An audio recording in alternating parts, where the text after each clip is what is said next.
C'est une grâce de nous réunir pour écouter la parole de Dieu, parole d'évangile. Alors, si vous avez le bulletin, vous allez voir, il y a une page que j'ai anticipée pour vous donner un peu une partie du message de ce matin. Le grand livre, c'est la puissance de l'amour divin. Dans les textes que nous avons lus ce matin par le frère Emmanuel Beauvoir, la première lettre de Pierre, chapitre 4, le verset 11, c'est le verset clé.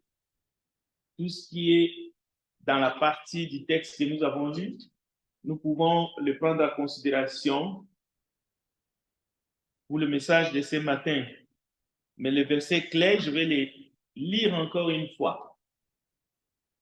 Si quelqu'un parle, que ce soit comme annonçant les oracles de Dieu, si quelqu'un remplit un ministère, qu'il le remplisse selon la force que Dieu communique, afin qu'en toute chose, Dieu soit glorifié par Jésus-Christ, à qui appartiennent la gloire et la puissance au siècle des siècles. Amen. Comme enfants de Dieu, nous avons été sauvés par la grâce, par les moyens de la foi. Et Dieu nous utilise comme ses instruments pour la gloire de son nom. Et vous pouvez entendre comment Dieu s'exprime à travers sa parole. Il veut que nous puissions remplir le ministère que nous avons reçu de sa part, selon la force, selon la puissance que lui, il nous communique. Le but, c'est que la gloire lui est réservée. L'humain ne doit pas chercher à partager cette gloire avec Dieu. Souvent, nous essayons de tirer parti à cause de ce que nous faisons, à cause de nos bonnes œuvres. Nous voulons que la gloire nous revienne. C'est un piège du diable. C'est un manque d'humilité. Que Dieu nous aide ce matin à saisir ce message et à comprendre que Dieu veut que nous agissons par la puissance qu'il nous communique. Parce qu'il veut que toute la gloire lui revienne.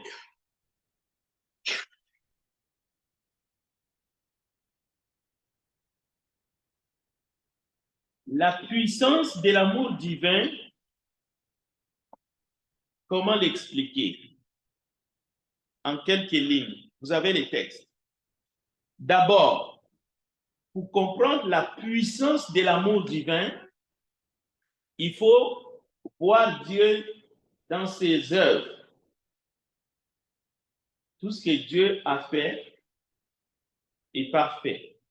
Mais pour nous, les humains, j'ai retenu les œuvres grandioses de Dieu.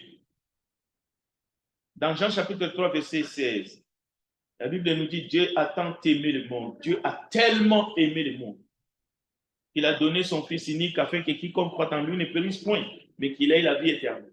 Donc c'est lui qui l'a fait. Il a tellement aimé.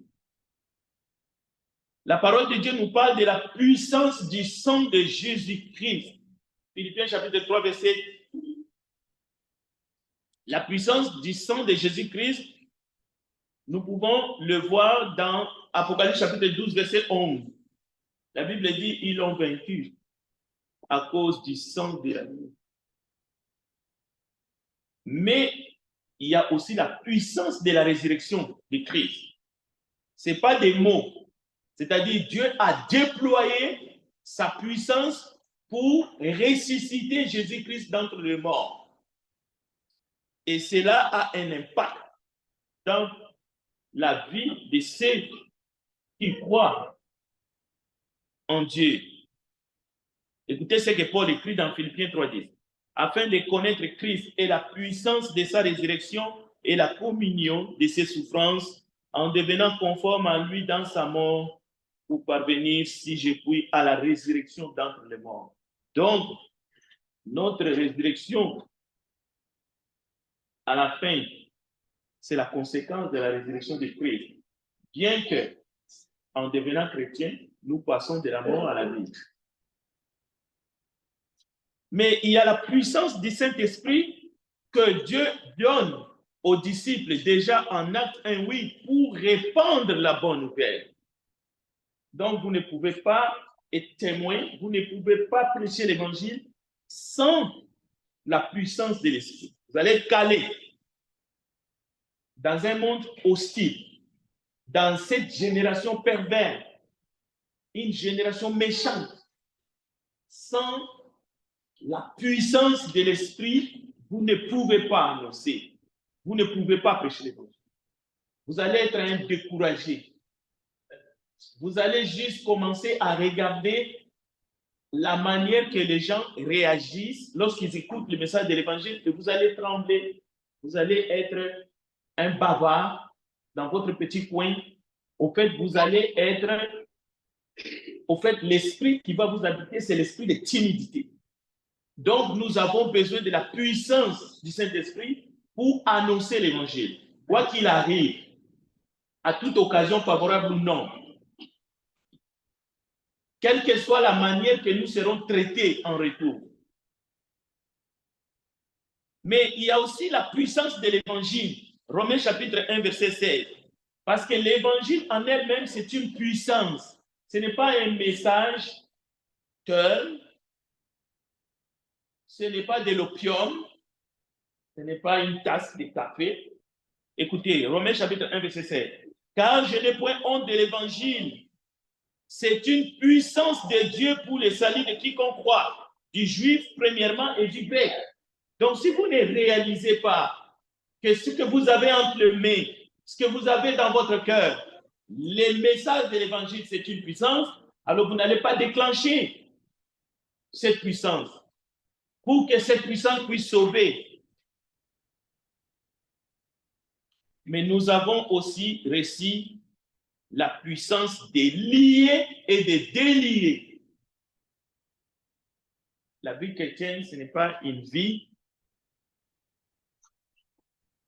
de rater. La parole de Dieu déclare, c'est le Seigneur lui-même dans Matthieu 18:16 qui dit, je vous le dis en vérité, tout ce que vous lierez sur la terre sera lié dans le ciel. Et tout ce que vous délierez sur la terre sera délié dans le ciel. Ça veut dire si vous n'êtes pas capable de prononcer une parole d'autorité, vous allez toujours être quelqu'un qui pleure. Vous allez toujours être quelqu'un qui cherche des arrangements humains. Vous allez subir. On va vous faire subir un dictat. Le diable va vous malmener jusqu'à vous faire faire des choses que vous ne voulez pas. Vous allez avoir peur des sorciers. Vous allez avoir peur des magiciens. Vous allez avoir peur des gens qui vous menacent et puis vous tremblez. Vous allez avoir peur de la mort tout le temps. Mais si vous êtes réellement un enfant de Dieu, vous devez comprendre que lorsque nous prêchons, lorsque nous parlons, lorsque nous prions, nous délimitons. Nous disons au diable, tu ne passeras pas ici. Cela ne veut pas dire que nous n'allons pas souffrir. Nous venons de lire le texte de ce matin. Job a souffert. Mais nous ne sommes pas des éternels perdants dans le domaine spirituel. Un chrétien, ce n'est pas quelqu'un qu'on peut acheter.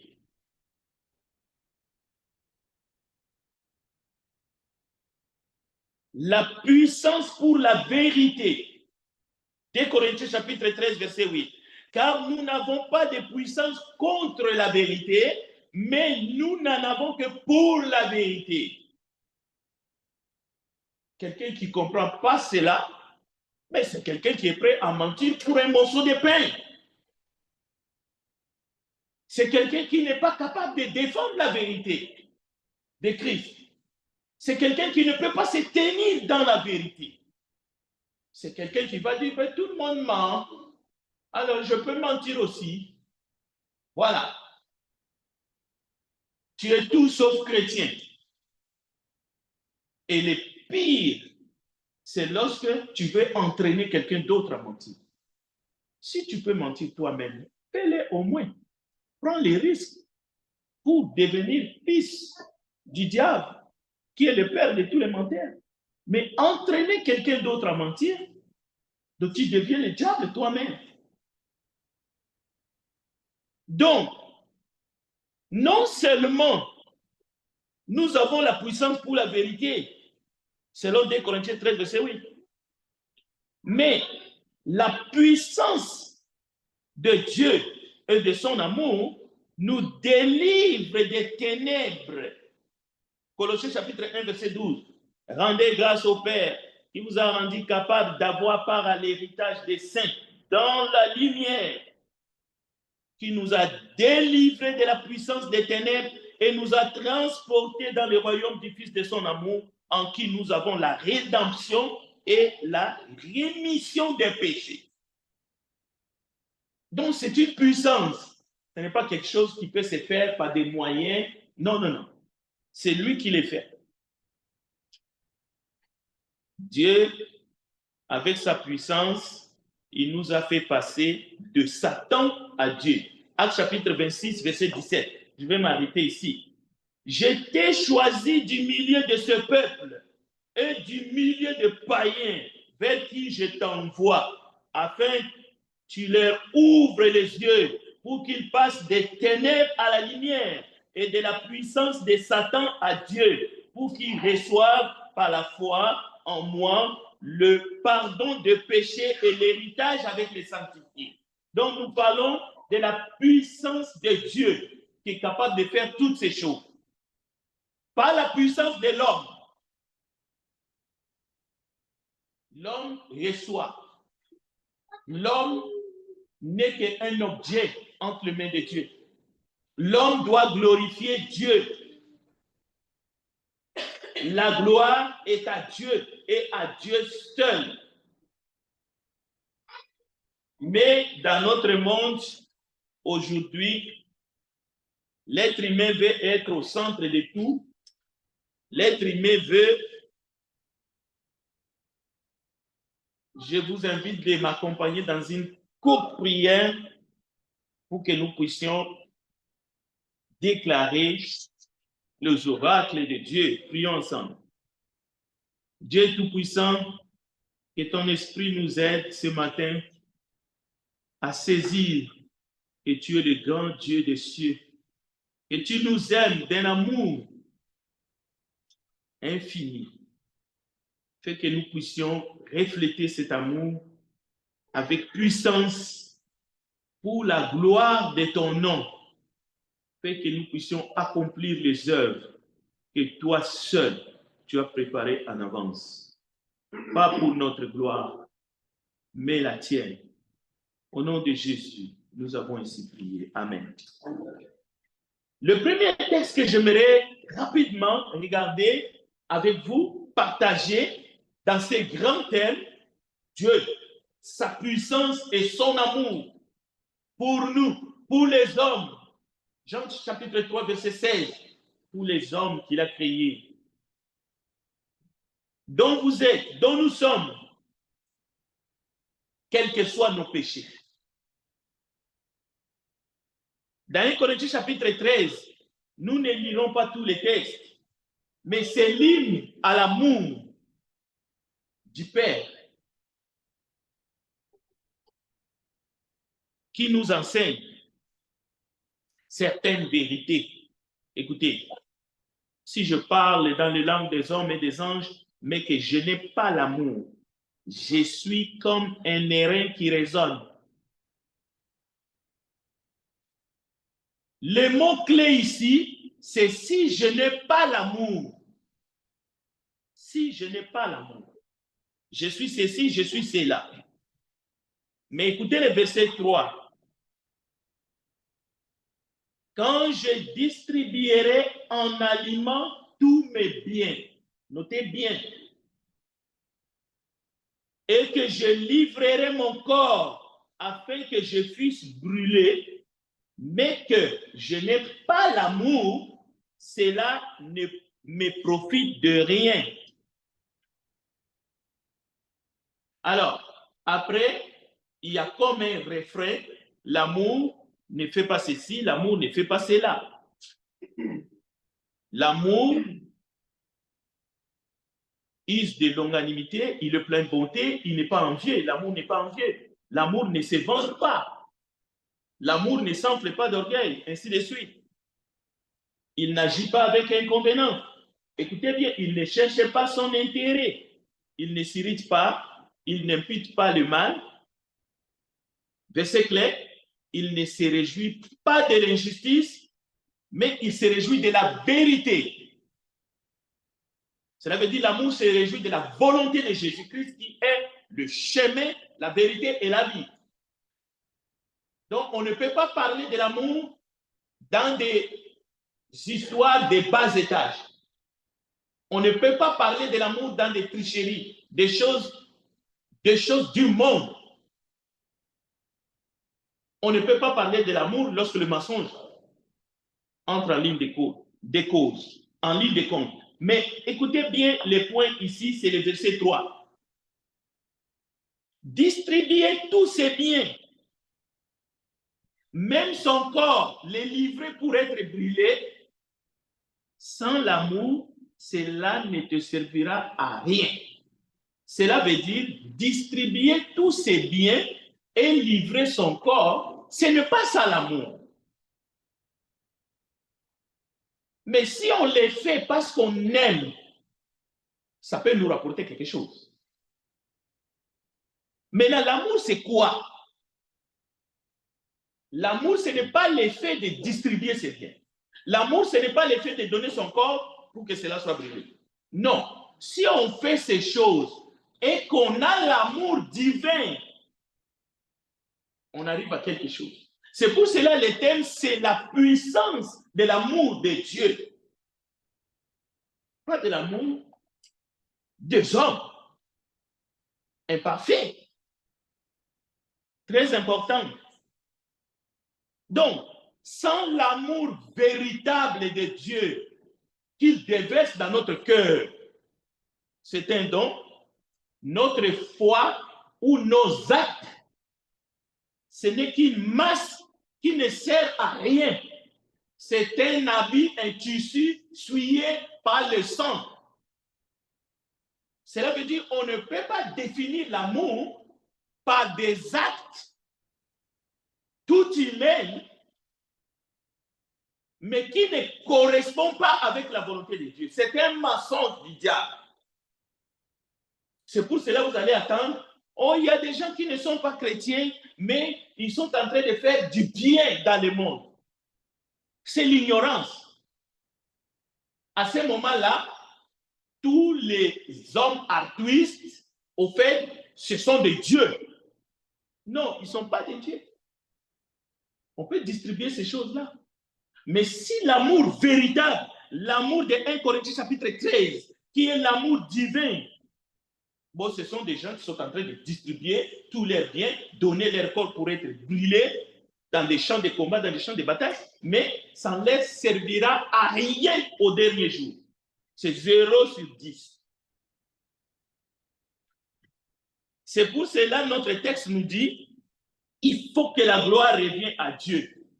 Si tu ne donnes pas ta vie à Dieu, au Seigneur Jésus, si tu ne marches pas selon la volonté de Dieu, si tu ne cherches pas à glorifier Dieu dans ta vie, si tu ne suis pas les instructions de notre Père Céleste, selon les Écritures, tu peux te frapper la poitrine pour dire que tu es un homme qui est aimable, mais tu te trompes.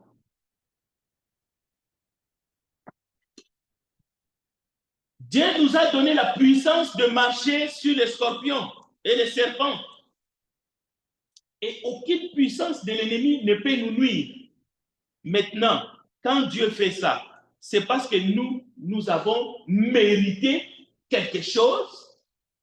Quand Dieu nous sauve de nos péchés, la Bible dit, alors que nous étions ennemis, alors que nous étions loin, alors que nous étions morts dans nos péchés, Christ est mort pour nous. Qu'est-ce que nous avions fait pour mériter cette protection, cette puissance, toute cette puissance que nous venons d'entendre, d'annoncer l'évangile, de vivre par la foi? Qu'est-ce que nous avions fait pour mériter tout cela? Rien.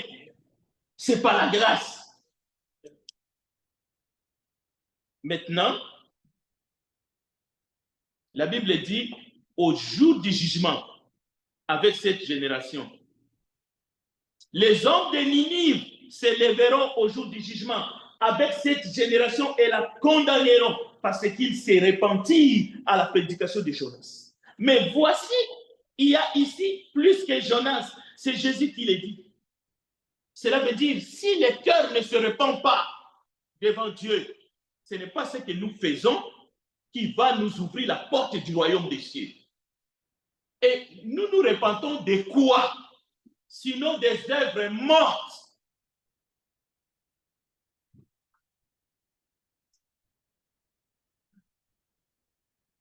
Chers bien-aimés, il est important de noter que l'amour de Dieu a été manifesté. Cet amour, c'est un amour divin. C'est un amour qui nous sauve de nos péchés. Jean chapitre 3, verset 16.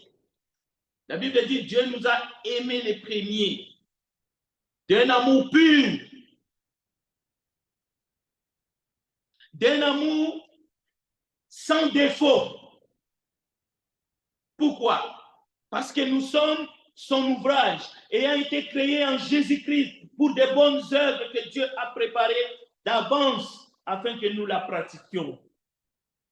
Maintenant, réduire l'amour divin par ce que je peux faire, par ce que tu peux faire dans ta vie courte, c'est se tromper complètement.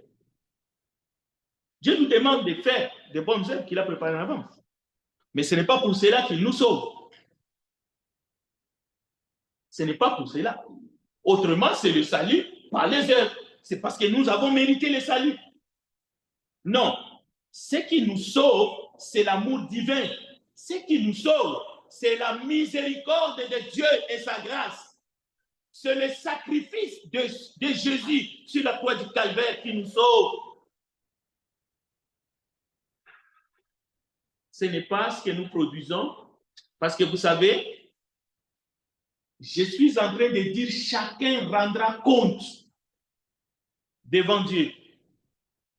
Et la Bible va plus loin. Dieu nous récompensera. Dieu va nous rétribuer par rapport à tout ce que nous avons fait étant dans nos corps. Mais ce n'est pas pour autant que notre salut vient de ce que nous avons fait. Parce que tout ce que nous avons fait, ce n'est que le mal. Il n'y a pas un seul juste. Il n'y a personne qui peut dire à Dieu, moi je mérite quoi que ce soit. Non. Tous ont péché et sont privés de la gloire de Dieu. Maintenant, il faut comprendre quelque chose. Dans la Bible, il y a deux plus grands commandements. Et je vais conclure. J'aimerais que vous cherchiez dans votre Bible Matthieu chapitre 22 et nous allons lire le verset 34 jusqu'au verset 40. Et nous allons voir qu'est-ce que nous allons faire maintenant avec ces deux grands commandements. Parce que si vous ne comprenez pas cela, vous risquez de passer à côté. Et vous allez être étonné le jour de votre mort. J'ai bien dit Matthieu 22, verset 34 à 40. Et nous allons essayer de comprendre qu'est-ce que signifient ces deux grands commandements de Dieu. Dans la loi, écoutez bien, dans la loi. Si vous êtes encore dans la loi, il faut comprendre quelle est l'utilité de la loi. Pourquoi la loi a été donnée? Alors, je lis le texte. Les pharisiens ayant appris qu'il avait réduit au silence les sadducéens, se rassemblèrent. Et l'un d'eux, docteur de la loi, lui fit cette question pour l'éprouver. Maître, quel est le plus grand commandement de la loi? Jésus lui répondit, tu aimeras le Seigneur ton Dieu de tout ton cœur, de toute ton âme et de toute ta pensée. C'est le premier et le plus grand commandement. Point. Et le verset 39. Et voici le second qui lui est semblable. Tu aimeras ton prochain comme toi-même. De ces deux commandements dépend toute la loi et les prophètes. Que signifient alors ces deux plus grands commandements de Dieu? Est-ce que cela veut dire que tu le pratiques, tu entres au ciel? C'est votre billet pour aller au ciel? Donc, nous voulons faire comme ces gens qui sont venus voir Jésus et qui ont dit à Jésus, j'ai fait cela depuis mon enfance.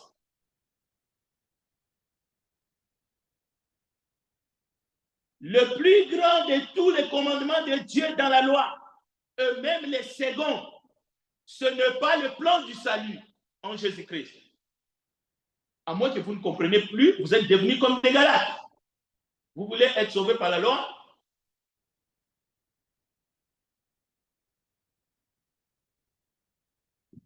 Présentez ces textes.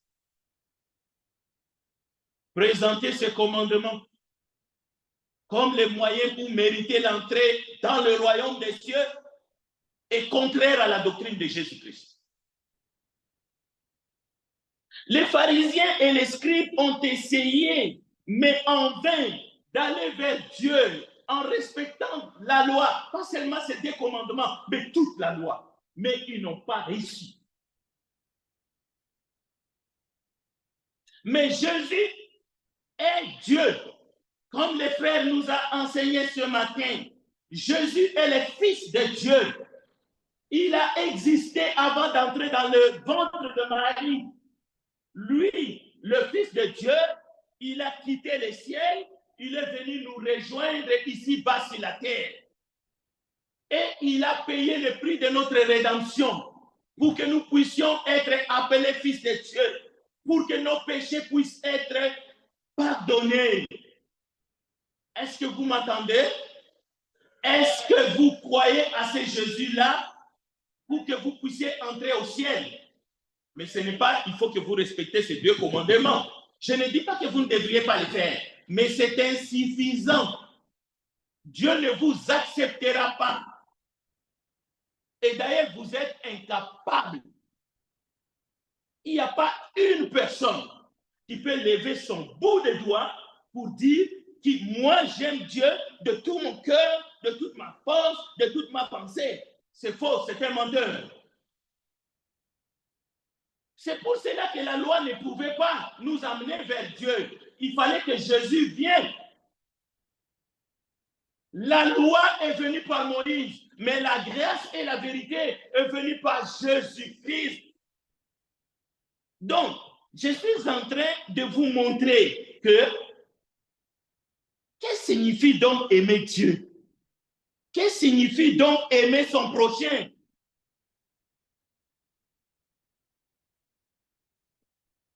Ce n'est pas vouloir respecter ces deux choses comme les pharisiens et les scribes, parce qu'ils ont tous échoué. Ce n'est pas seulement eux qui ont échoué. Même les païens, même les non-juifs, il n'y a personne qui pouvait respecter la loi que Dieu a donnée à Moïse. La loi était un pédagogue. La loi est venue seulement pour nous dire, nous sommes des pécheurs. Mais c'est la grâce qui est venue nous libérer de nos péchés. Donc, vous devez plaider coupable. Vous ne devez pas plaider moi. J'aime Dieu de tout mon cœur, de toute ma force, de toute ma pensée. Moi, j'aime mon prochain comme moi-même. Qui aime son prochain ici comme lui-même? Qu'est-ce que tu as fait qui peut prouver que toi, tu aimes ton prochain comme toi-même? Et si c'est un prochain qui est malade mental et qui te demande ta femme, qui te demande tes enfants, qui te demande ta maison, et qui te demande tout, tu vas faire quoi? Toi, tu aimes ton prochain comme toi-même? Non, ce texte-là est là, mais il ne faut pas mal l'interpréter. Jésus est allé plus loin dans Matthieu chapitre 5. Si quelqu'un te force à faire 1000, fais-en 2. Si quelqu'un prend ta tunique, donne-lui ton manteau. Mais il y a des gens ici qui ont des redingotes. Vous avez même des banques de nourriture, vous avez des habits qui sont très chers. Je me demande si quelqu'un entre chez vous et il prend un Gianni Versace, ton paire de chaussures là qui coûte très cher là, et puis tu vas sortir encore ton, je ne sais pas moi, écoute, les voitures là qui sont dans le parking là, et vous êtes capable de les donner à votre prochain? D'abord, vous avez encore des hypothèques à payer. Comment tu vas donner quelque chose que tu n'as pas fini de payer? Écoutez, il faut arrêter d'utiliser des versets bibliques comme ça. Non, écoute, Dieu nous a donné l'intelligence. Est-ce que nous ne prêchons pas l'évangile ici? Nous prêchons l'évangile de la grâce. Écoutez, aimer Dieu et aimer son prochain, selon les contextes, c'est accepter d'être rejeté à cause du Christ. Accepter même dans la famille d'être rejeté. Peut-être ton père qui ne croit pas comme toi va te régner. C'est ça que Jésus a enseigné. Aimer Dieu et aimer son prochain, c'est lui présenter d'abord le message de l'évangile. Parce que c'est ça qu'il a besoin. Aimer Dieu et aimer son prochain, c'est d'abord vivre soi-même selon la volonté de Dieu. Ce n'est pas répondre à toutes les caprices des gens.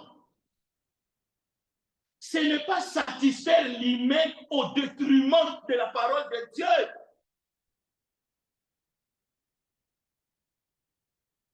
Écoutez, je vais vous lire un texte. Jérémie chapitre 15, verset 19 à 20. Écoutez, c'est pourquoi ainsi parle l'Éternel. Si tu te rattaches à moi, je te répondrai et tu te tiendras devant moi. Si tu sépares ce qui est précieux de ce qui est vide, tu seras comme ma bouche. C'est à eux de revenir à toi, mais ce n'est pas à toi de te retourner vers eux. Je te rendrai pour ce peuple comme une forte muraille d'airain. Ils te feront la guerre, mais ils ne te vaincront pas. Je serai avec toi pour te sauver et te délivrer. Aimer Dieu et aimer son prochain, c'est Joseph. Il est resté ferme. Il a dit à ses propres frères, vous m'avez vendu, mais l'Éternel a fait quoi? Il m'a délivré, mais pour que je vous fasse du bien. Il n'est pas entré dans le jeu de ses propres frères. Il a continué à leur dire la vérité. Écoutez, la Bible dit ceci, que celui qui est injuste soit encore injuste. Apocalypse 22, verset 11. Que celui qui est souillé s'essuie encore. Et que les justes pratiquent encore la justice. Et que celui qui est saint se sanctifie encore. Voici, je viens bientôt et ma rétribution est avec moi pour rendre à chacun selon ce que son œuvre. Je suis l'alpha et l'oméga, le premier et le dernier, le commencement et la fin. Chers bien-aimés, le seul, l'amour de Dieu qui a été manifesté, c'est Jésus-Christ qui est venu nous rejoindre ici-bas. Maintenant, est-ce que tu marches selon ta volonté ou selon la volonté de Jésus-Christ? Tant que tu fais ta volonté, tu peux te targuer à dire que toi, tu aimes les gens, que toi, tu as l'amour du prochain, tu fais ce que tu veux, tu essaies de plaire au monde, mais tu marches et tu vis comme les diables. Écoutez, le dernier jour, tu seras surpris. Concrètement, aimer Dieu de tout son cœur et aimer son prochain comme soi-même, c'est une prière que nous devons faire ce matin. Que nous devons demander à Dieu de nous enseigner comment nous devons vivre selon sa volonté.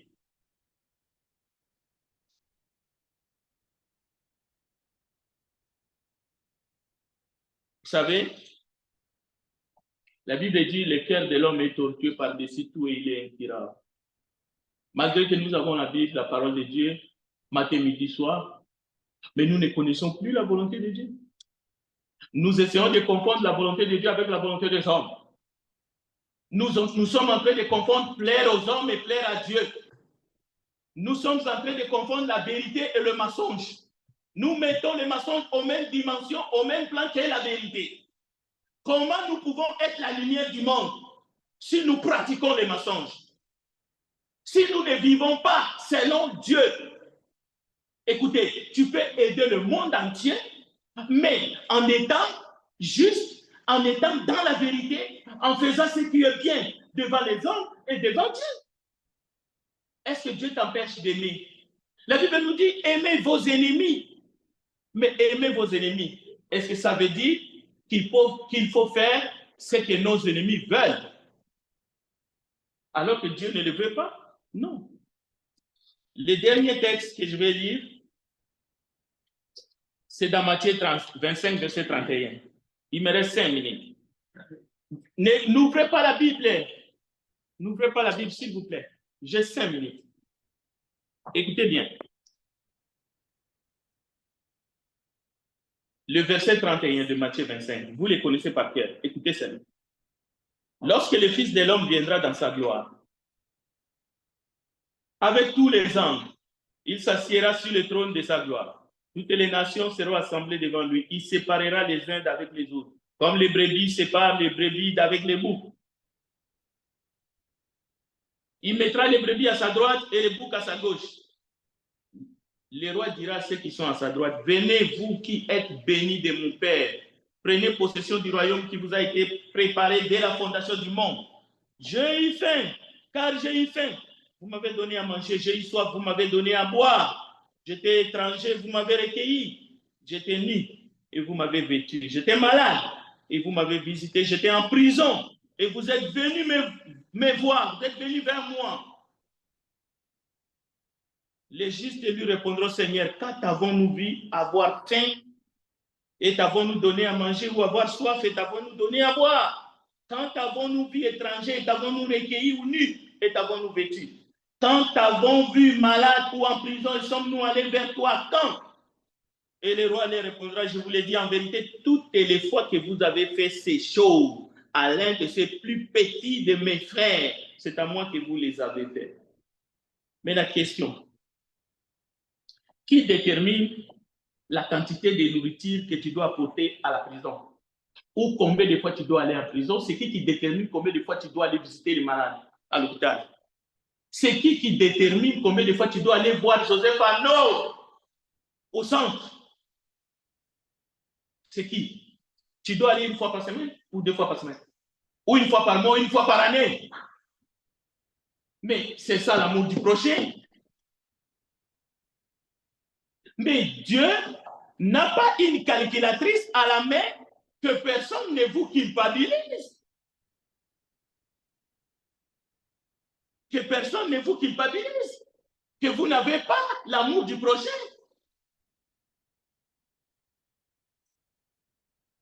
Est-ce que c'est le malade qui doit te dire combien de fois tu dois lui rendre visite? Combien de fois tu dois lui donner à manger? C'est le prisonnier qui doit déterminer combien de fois tu dois passer pour le voir en prison. En plus, il le mérite. Non. Toutes les actions qui sont ici, ce sont les actions de grâce. Et nous accomplissons tout cela, pas par notre propre force, mais par la puissance que Dieu nous communique. Il y a des gens qui ne sont jamais allés visiter quelqu'un en prison, même pas un membre de leur famille. Mais cela ne veut pas dire que ces personnes n'ont pas l'amour du prochain. Ils sont en train de servir Dieu dans d'autres circonstances. qui te dit que tu dois rentrer tous tes compatriotes illégalement au Canada pour qu'on te dise que tu as l'amour des prochains? Qui t'a dit ça?